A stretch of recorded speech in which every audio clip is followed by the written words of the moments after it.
All right. First rule of this channel: we not talk about the channel. Second rule of the channel: this is not legal advice. So this is going to basically be week 2 of the 2024 preseason. How the sausage was made. Don't know how much value you're going to get out of this if you're in redraft leagues. Some of this stuff is stuff that interests me because roster construction stuff down the line, and that would help me understand what's going to go on during the season when it comes to like injuries or some of these positional fights that are going on. Like I have good old the head coach of the Patriots, Gerard Mayo. When he's talking about like fights in joint practices, he said, if you're a starter and you get in a fight, you're going to play the entire game. If you're a backup and you get in a fight, you're not going to play at all. So that should give you a pretty good indication like how um, these battles are occurring when it comes to the preseason.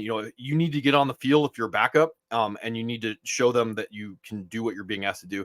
If you're a starter, you probably want to make sure that you're off the field because at that point the coaches have seen what they want to see. It doesn't, it's not universal across like everybody because coaches want to see what they want to see in certain situations. So, making some of these starters have to play with some of the backups would matter in that case. But in general, like it wasn't a great week when it comes down to being able to kind of,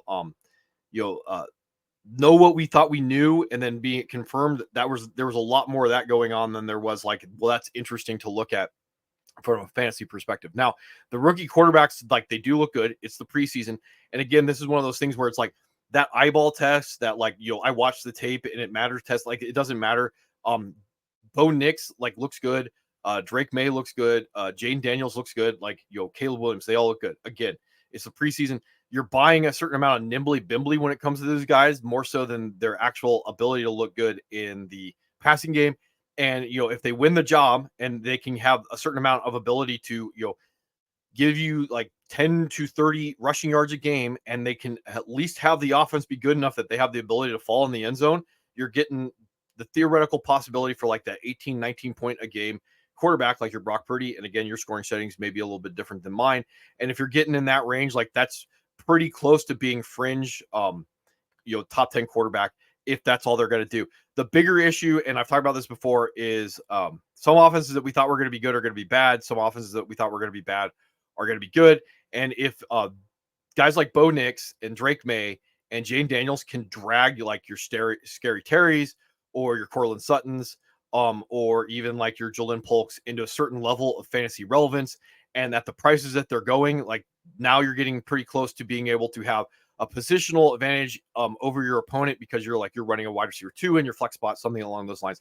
And those are good things to have. So like I do generally like that. Now in your 2 quarterback leagues, and this is primarily like a 1 quarterback redraft channel, but in your 2 quarterback leagues, like, yeah, because of the nimbly bimbly that these guys are going to show, and Drake May did fall in the end zone this week, like they're probably all draftable. So like, to take your shots deeper, like even your Will Levis's, your Drake Mays, your Bo Nix's, some of these guys later in your drafts, Sam Darnold's, to be able to theoretically have that positional advantage in those 2 quarterback leagues because you're running 2 top 10 quarterbacks. Like that's going to help you, especially if you're getting one, essentially undrafted. So having these guys on your bench week 1 in those leagues where you don't have to go knife fight for them, like knowing the difference between guys that I have to stash on my bench ahead of week 1 or the guys that I can take a look at later on. And we'll talk about like Javon Baker when it comes down to this.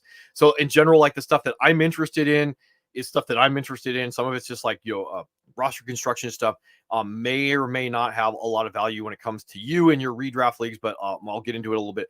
So Javon Baker, he dropped like a 40-yard bomb from Drake May. And then again, I saw a report that I think right before the game that he's been dropping balls in practice. So he's also like a human highlight reel in practice also. So Steve Smith talking about Javon Baker makes the easy stuff look hard and the hard stuff look easy. That's what it generally looks like. I saw the report today that the 2 starting wide receivers for the Patriots are Jalen Polk and Pop Douglas. And again, I won't be touching Pop Douglas with a 10-foot pole because I don't know how he wins me a league. Jalen Polk has at least enough upside to make me think that he could be like a solid week-to-week player. Javon Baker, he's probably got the league winning upside at this point, but probably not a guy that I need to be stashing, maybe outside of like really deep leagues. Doesn't mean that he can't magically learn how to catch a football in the second half of the season. I'm just no longer tracking him to be that guy. And then again, when it comes to Drake May, like, did fall in the end zone. If he can at least keep the offense good enough, that's going to make like Ramondre or like Hunter Henry, Jalen Polk, fantasy relevant. And then if the offense is at least good enough, and he may end up starting week 1 at this point, and he has enough nimbly bimbly, yeah, he's going to be flirting even in one quarterback leagues because of that rushing upside. All right, moving on to the Falcons. So I did see this with Casey Washington, again, another guy I've been tracking. He had 6 targets, didn't connect on any of them. Also not coming from Michael Penix or Kirk Cousins. So again, like, your Taylor Heineke's may not be the overall best indicator. Couldn't find any tape on this in general. Now, the big issue behind this is when it comes to like your Darnell Mooney's. Probably going to be the number 3 in the offense, which automatically means in most leagues that are not like super deep, I'm going to have like very fringe fantasy appeal. But, and this is where the but comes from. If Casey Washington is going to be that guy that's going to get like 30% more snaps because he's on the field than your Darnell Mooney's, Darnell Mooney has to be like very efficient for him to jump up into a range where he's going to matter. Again, another guy that like probably I am tracking less and less to be draftable. A guy that I would rather look at the snap share and the target distribution week 1. Like, again, he's projecting to be behind Kyle Pitts in that pecking order, maybe even behind Bijan, like the 4th receiver in that offense at this point. And again, he has to be like super efficient in order for him to translate into your fantasy lineup. And then if he's playing behind Casey Washington when it comes to a snap share, now even though Casey Washington did play, but again, like 6 foot 200 as an outside receiver versus 5'11", 177, when you're going to have to be blocking, that's going to make a big difference depending on how much the Falcons live in those 2 tight end sets. In this case with like Jace McClellan, the 6th round draft pick out of Alabama, he did have a pretty good game. And again, this is more down the line that I could definitely see him being Tyler Algier next year. So like just something I'd be tracking on. I don't think this is going to have any value to redraft. Maybe if there's a Tyler Algier injury and Tyler Algier has some type of like 1B role to Bijan, this would move Jace McClellan into like wide receiver or running back 3, running back 2 type of range down the line. Something I do track some of these things. Didn't see anything when it comes to the Ravens. Moving on to the Bengals. So Mike Gesicki didn't play. And this is one of those things like when you're tracking guys that are going or that are getting run. So like the Bengals didn't run their ones. And then we see Eric All and Tanner McLaughlin. These are the 2 rookies that the Bengals took in the draft. They played this game. And then we see Jameer Burton played. So when all the starters sit, the guys that are playing like that gives us a pretty good indication that like Mike Gesicki probably has a job locked up, at least to the point where like they want to see the rookies try and eat into him a little bit. And then with this Jamar Chase news that keeps coming out, like I saw a report today that like there's a lot of people that expect Jamar Chase not to play at all until his contract gets done. Now, that means that there is a theoretical wide receiver 1 or wide receiver 2 attached to Joe Burrow coming into the season. So if this lingers into the regular season, that's why I said in my auction league, I was really skittish about price checking Jamar Chase, and I was also skittish about him going at a discount. Neither of those things happen, but pay attention to your league. Like if this thing lingers long enough, like you may be buying a wide receiver 1 when it comes to like CVOS going into the season, unless you really believe that T. Higgins is the man, and then you can go put your money where your mouth is when it comes to like T. Higgins. I would be looking at Andre Yusivas probably like draftable in all leagues at this point, especially because he didn't play this weekend. Now, when it comes to the Bears, like DeAndre Swift didn't play at all. He got outsnapped last week by Khalil Herbert. The starters did play for the Bears, so that means we got like another Caleb Williams sightings. Roshan hasn't played in the offseason or the preseason. That doesn't surprise me at all because they probably already know what Roshan's going to do. He's going to pass block. He's going to be your 3rd down back. He's going to play special teams. That's what he did at Texas. He's really good at it. That's not surprising that he's not playing. Now, Khalil Herbert playing and getting the snaps he's going, like maybe the Bears are shopping him. It also means that like we may get an ugly running back by committee when it comes to the Bears. It also may be that like Khalil Herbert is a handcuff when it comes to like theoretically being the number 1 attached to what projects as a good offense. And again, like this is all projection down the line.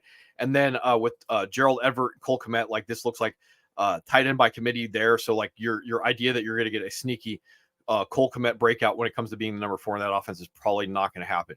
Malik Neighbors, 6 targets, 1 carry in this game. And again, like maybe one of these offenses that we can project to be a little bit better than we thought. Like that's generally the feeling that I got. No Tyrone Tracy again coming off that league that season-ending injury that wasn't last week. That's not surprising. When it comes to Malik Neighbors, and I had a question about him being drafted in the 4th, like absolutely, that's probably like about where he should be going at this point. A little bit of a hype train. I would rather be paying 4th round prices on him. I don't know where, or 5th round prices. I don't know where that's going to happen. You're probably having to go up and get Neighbors in a lot of leagues in the 3rd because of the hype train that's going to go up on them. At that point, like you're buying the risk that's going to go along with that upside. So again, like could go either way at that point. Like 4th is probably like fine. In general, like I don't have a great take on them because again, you're buying a piece of what projects not to be a good offense, and unless you think that the Giants are going to take that massive step forward, again, I've talked about this before. If there's a guy that you think is worth planting your flag on to win your league, go get that guy. Like no one needs to tell you about that. Just make your own decision. Be that guy. If you think it's Malik Neighbors, go get that guy. I price checked Malik Neighbors in my auction draft. He went, about where I thought he was going to go, and I let someone go get him for that price. So he was a guy that I was tracking to be like in that flex range for me. And I got him to the price where I felt like I was comfortable letting someone else have him because there is risk involved with him, and I if I can get guys that I don't think are risky at good prices, then I will definitely go do that. And I got him up to about I think like $30 in that auction league, and that's going to be kind of the fringe 3rd round draft pick in a lot of leagues. All right, moving on to and I have 2 guys here. So Sione Vaki, I think 4th round draft pick for the Lions. He had a fairly good game. He had like 4 catches for 60 yards, and he also I think led the backfield when it came to rushing. So he's like first team all Pac-12 when it came to like being a safety. And then the Lions, they went out and they drafted him. Now this probably has less value outside maybe like an injury when it comes to the Lions, like either Montgomery or Gibbs going down. Maybe he's going to be fantasy relevant at that point, especially if they're running two fantasy relevant running backs at that point. But this is like a roster construction thing, like can play safety, can play running back, probably like special teams guy. Something to be paying attention to, especially next year with Montgomery and like that theoretical contract that they can get out from under if they want to, and they have him going on. When it comes to the Chiefs, there's a little bit more stuff going on. Like, so I'll talk about like Worthy here in a second, but like Deneric Prince got run, and then Carson Steele got run, and I can bring these guys up. So the interesting thing about this when it comes to the Chiefs is Carson Steele may end up making the roster. He's like a 4.6 40 guy out of UCLA. Got Thor hair. May end up making a roster like special teams and fullback, actually like a fullback. Now, why this kind of bothers me, again, when it comes to Isaiah Pacheco and that theoretical role when it comes to like Jerick McKinnon being gone, is like the Chiefs do like odd stuff when it comes to like personnel packages and sneaky stuff in the red zone. And if they're bringing in a fullback and they like the fullback and he can catch the football, like, could we see another road where like Carson Steele is the red zone guy and ends up replacing your not just your Isaiah Pacheco this year on the field, but that Jerick McKinnon role. So this is something that like with Tony running in that running back in the red zone, like these are the things that bother me a little bit. And then like Deneric Prince running as the number 2 in that offense. I generally think with Clyde, and I guess he's been sick all camp or something like that, like may end up being the guy that they trust. But the more that this opens the door for some of these other guys, I'm not saying I think there's going to be a running back by committee going on with the Chiefs. It makes me think that there's something going on there, and that may overall cap the ceiling of Isaiah Pacheco. So again, probably still a good pick. Not telling you that it's a punt. Makes me think that like that ceiling is capped definitely when it comes down to that. Now, Xavier Worthy, he did have a fairly good game. I think it was like 3 for 62 and a touchdown to go along with another 1 for 11 in the receiving game or in the rushing game. In this case, when it comes to Worthy, like, yeah, probably should be drafted in all these because you're buying a piece of a good offense. And if the price is right, go get your guy.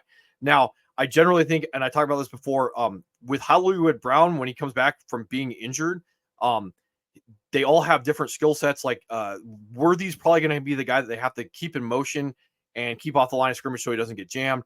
Still got all that speed. I watched some of the tape on this. It does look like he's more of the manufactured touch guy in this offense. Not necessarily a bad thing. I'm probably going to buy you about 5 weeks when he has those spike weeks going on. Kelsey's role is probably going to be diminished in the offense because there's a redundancy with him and Rashee Rice. Rashee Rice is probably the guy to own right now because of how he can function in the offense with Kelsey getting a little older in age. Kelsey's probably going to be more of the security blanket. The one thing with Rashee Rice that we did see a little bit at the end of last year, especially if there's no suspension, is that he may end up, quote unquote, running more of those big boy routes, some of those vertical shots down the field. That's what I generally thought he was going to be more of coming out of college. And I don't generally think you're going to get that out of Xavier Worthy. So he's probably still going to be the number 4 in this offense. The guy that had some interest of being kind of the complete skill set was Hollywood Brown before the injury. And now, like with that Hollywood Brown injury and the Chiefs, it may be a couple weeks before like we generally get an idea behind this. I did get Rashee Rice at a discount in my auction league. So I do like that, because if there's a guy that I think is going to have the best overall value, it may end up being Rice in that offense relative to the price that's going on with all the information we know. So like, doesn't really change anything when it comes to Xavier Worthy. Yeah, you're buying probably a boom bust wide receiver 3 attached to a good offense. That's not going to be anything to shake a stick at. Now, when it comes to the Browns, there are a couple things I saw. Like, so Jerome Ford didn't play. The starters didn't play. Deontay Foreman did play, and this is like kind of interesting to me overall with what's going on with them. Like, so expect with the expectation that Jerome Ford was going to end up being the same role that he had last year, which is like a little bit of running the football outside and a receiving back, and then Kareem Hunt's like red zone usage was going to go Deontay Foreman. Now, Deontay Foreman's coming back from that neck injury, 10 for 18, 1 touchdown. And then he also had like 5 for 46 and no touchdowns in a game where, the starters didn't play. So this is just a really odd thing for me to see overall, like why you would be rolling out Deontay Foreman coming off that neck injury to not be playing with the starters, and then to get a run in the passing game where not generally expecting him to do that, and then not necessarily be good in the rushing game where that's what I would expect him to do. This is just odd as far as I can see anything about this, because I would expect at this point like that they know what they're going to get and they're going to sit him for the rest of the season. If they had a role for him, but if they're rolling him out there with the backups, coming off that injury, it's just really odd. And then the other thing is like Jalen Naylor, 1 for 31, 2 targets. I'm expecting that he's going to be either number 3 or number 2 when it comes to the Vikings. But again, they rolled him out without the start or without Sam Darnold. So again, like this is something else, like maybe like one of those things that like maybe looking a little bit too into it overall when it comes down to some of this stuff. Cardinals. So Trey Benson got the start. DeMercado got some run coming back from a shoulder injury, and then Michael Carter's out there. Generally think that they want Trey Benson to be the number 2 in this offense. It does look like James Conner is going to be the number 1 with a bullet overall in this one. So like, if I'm wondering about that, generally DeMercado and Michael Carter, like it would be better for Trey Benson if one of these guys get cut. If all these guys make the roster, you're looking at like DeMercado and or Michael Carter having to play special teams. That's just something to pay attention to. But like, it does look like they're trying to put that square peg into that round hole when it comes to Trey Benson in this one. In this game, Adonai Mitchell didn't play. So this is another good indication of what the Colts are expecting out of him with that Josh Downs injury. So like the starters didn't play. And then if they wanted to see more out of Adonai Mitchell, they would just get him on the field and say like reps are good. In this case, like he didn't play as far as I can tell. So that's a good indication that like they've seen enough and they don't need to see anything more out of him. Probably still a stash, even in shallower leagues. Like, what are you going to get? Like this guy's got like high end splash ability. So if you're looking at like Xavier Worthy, winning you a certain amount of weeks, you're probably looking at like Adonai Mitchell winning you a certain amount of weeks. It just depends like who else is going in your league. How many weeks you're trying to buy when it comes to these guys, like how deep your roster is. Like, I still think like your Jalen Polks and your Lad McConkey's may have more week to week value, but like, again, like Mitchell and Worthy are going to buy a certain amount of weeks overall in general. So Dolphins news. So Solomon Ahmed gets cut, and this kind of clarifies the backfield a little bit. So Chris Brooks, I imagine is still going to make the roster as the special teams guy. And then Jeff Wilson also didn't play this last week. So you're probably looking at a pretty good pecking order of like, A-Chain, Mostert, and then Jalen Wright, the rookie. And then that 4th spot, like I'm going to guess at this point is going to go to Chris Brooks. Are they going to carry 5 wide or running backs on the roster? Jeff Wilson didn't play. And this is the interesting thing. He didn't play, and neither did Solomon Ahmed, and they cut Solomon Ahmed at this point. So like, if you get that idea that like whatever's going on with his backfield, like Jeff Wilson may be the guy that is on the outside looking in, and that would make Jalen Wright like a little bit more interesting, especially from the standpoint like he's an injury away from maybe getting that like A-Chain role last year, which is going to have a certain amount of like boom bust, like RB3, RB2 type of value. Bills, Ray Davis actually went out there and thumped. I don't know how much this actually changed anything. Like Josh Allen didn't play. James Cook did play. They have a different skill set overall. Probably should be drafted. If for no other reason than a certain amount of lottery ticket against James Cook. Maybe he ends up being the red zone guy. Maybe he ends up getting a certain amount of passing work. Probably like one of those deeper guys, but like he did go out there and did look relatively good. I did watch him. Like he's just downhill. Like doesn't have to be anything special. Keon Coleman played. He played beyond the starters from what I saw. So again, like that's another one of those things. Like, is that a good thing? Is it a bad thing? I don't know. I'm expecting like Mac Hollins is probably going to start the season as the X. That's kind of what I've heard multiple places. Mac Hollins is going to have a role in the offense. So combining this with like Keon Coleman playing beyond the first string guys that did play, and then Mac Hollins rolling out there beyond that, like makes me think that like Keon Coleman may be more of a project as the season goes on. Jalen Warren did hurt his hamstring in this game. I saw yesterday that they're like he might miss a couple weeks in the season. Now it says today he might be ready for the season opener. I don't know.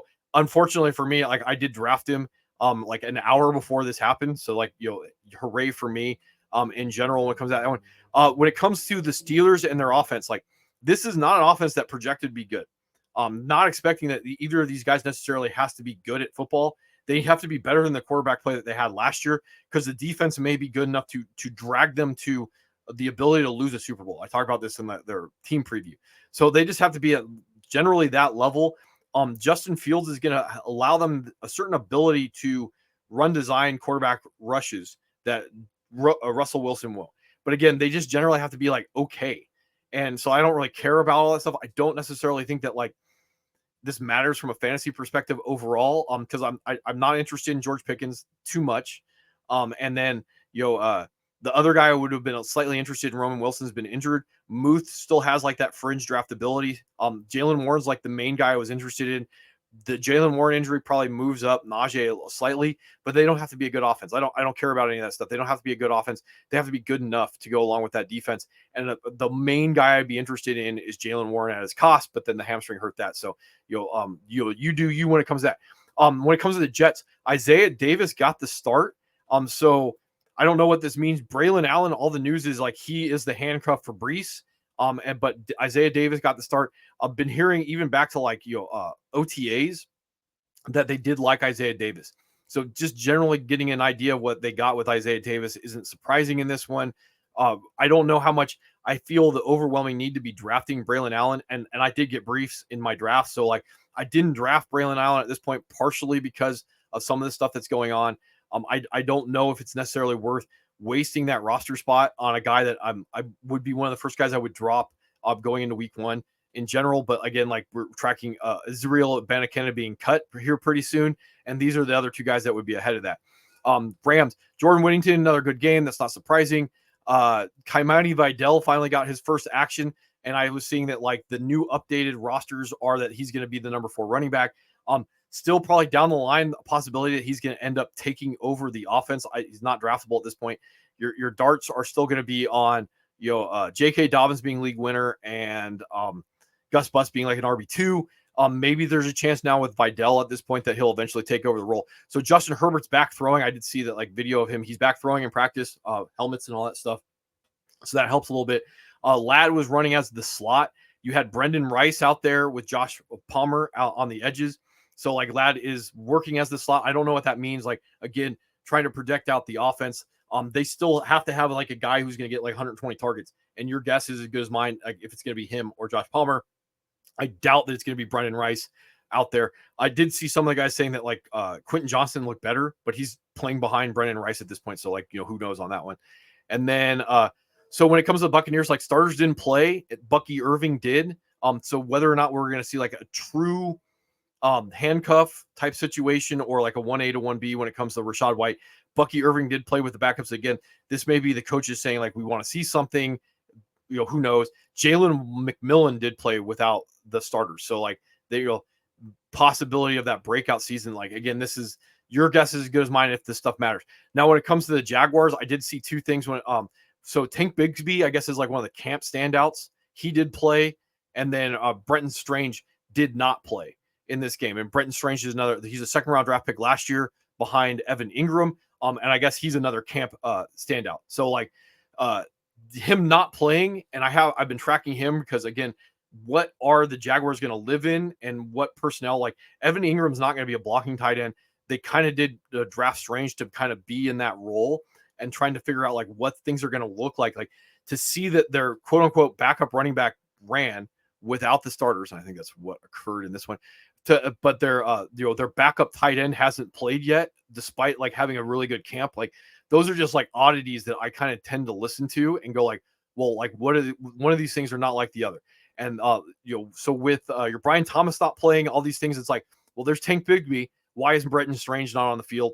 That makes me like a little interested in what's going on when it comes to that. And again, yet another thing that makes me go like Evan Ingram is probably not going to give you that 140 targets that he had last year, one way or another, between Brian Thomas and Brenton Strange. So this is what I talk about. Like some of the offenses we think are going to be good are going to be bad. So CeeDee Lamb like still hasn't reported to camp, and I had my opportunity to go after like Jake Ferguson, and I was thinking about this before or while I was drafting. If CeeDee Lamb doesn't show up, you're either getting the number one attached to the Cowboys. Now, the problem that I run into why I didn't end up drafting your Drake Ferguson because of the situation is who else are going to throw the football to if it's not Jake Ferguson, and if teams are going to take away a guy that's like a 4.8 40 tight end, and there's no other wide receivers that I would want to take advantage of in this offense, like I'm starting to think that like maybe the Cowboys may be a train wreck this year, and at that point like I had other opportunities to get out, go get other tight ends, and I would just generally stay away from this. So this CeeDee Lamb situation, you may not be able to take advantage of the CeeDee Lamb situation the way that you could take advantage of the Jamar Chase situation when it comes to the Bengals. That would just be my idea behind that. So in my main money league, I may end up having a stash like Sivash or Jolin Polko in the season. This is stuff to be paying attention to. When it comes to the Cowboys, it's one of those things that like you're paying for a lot of guys, and CeeDee Lamb, like he didn't get price checked. He didn't go at a discount. He went like about where he should be going as the number one wide receiver. So in this case, like I would just probably start to slowly back away from these guys that are going on out there. Packers starters didn't play. Bo Melton did, so that gives you a pretty good indication that he's number 5 in that offense. Samaje Toure and Malik Heath also played. So again, Bo Melton's probably number 5. Doesn't tell you much about the top 4 guys, but it would tell me that like those top 4 guys have more value to the Packers than Bo Melton does at his position. Already talked about Bo Nix. Again, another good game, a little bit of nimbly bimbly to go along with it. This makes me think that Jaleel McLaughlin, I don't know if I'd be drafting him because again, I'd have to know red zone usage, and I don't know if we're necessarily going to know about that. That's going on in the offense, but like a little bit of sneaky appeal to maybe get into that like Kamara Eckler type role in this offense. So like the better Bo Mix makes this, the more there's a possibility that I'm going to get that guy because Javonte Williams is just a bust. And then the other thing is like Tim Patrick coming off of all those injuries. He looks like he's the number 2 in this offense. Now, what does that mean? From a fantasy perspective, probably nothing except for, like your dreams of like your Marvin Mims or your Franklin, Troy Franklin, or something like that, like breaking out. I haven't seen Troy Franklin at all play. So like if Tim Patrick and Courtland Sutton are the number 1, number 2, like that theoretical breakout by someone else is probably pretty low at that point. So again, like, if you're going to go after anybody, it's probably Courtland Sutton at this point. Jaleel McLaughlin, probably a guy that I would be looking to knife fight after week 1 if I get that particular usage. And the biggest thing, like I said, red zone opportunities and receiving work when it comes to Jaleel McLaughlin. If I can go find my Broncos shares right here. So this is what I'm looking at with Bo Nix being out there, like Jaleel McLaughlin, 3 for 17 to go along with Javonte Williams, 3 for 17. And then in the receiving game, this is primarily what you're going to be buying your Jaleel McLaughlin, like 1 for 4 on 1 target. Javonte Williams had 1 for 15 on 1 target too. So it does look like there maybe end up something more along the lines of like either a running back by committee with Estime and P. Ryan. But specifically, it doesn't mean that like Jaleel McLaughlin is not going to get the work that I want for him to be able to win leagues. So again, Devontae Williams may be ugly. Jaleel McLaughlin is still the guy that I could track if Bo Nix is going to push the offense up to such a level to have a few more red zone opportunities overall out there. And then when it comes to the Saints, like this is a kind of a deeper take. So Jamal Williams gets to start. Kamara hasn't played yet. Kendra Miller is still like injured. The main thing is like James Robinson, and this is like, you know, league winning James Robinson. There's a redundancy between James Robinson and Jamal Williams. James Robinson is getting certain run as a returner in this offense. Like, this is something to be paying attention to when it comes to roster construction stuff down the line. If James Robinson makes the roster, like, there's no chance for Kendre Miller at that point. But there is a redundancy between James Robinson and Jamal Williams, and then you're throwing like your Alvin Kamara in the mix, like just ugly stuff to be trying to guess at when it comes to cuts after next weekend that I would be looking at. So anyway, those are just my general thoughts when it comes to the second week of the preseason. Yeah,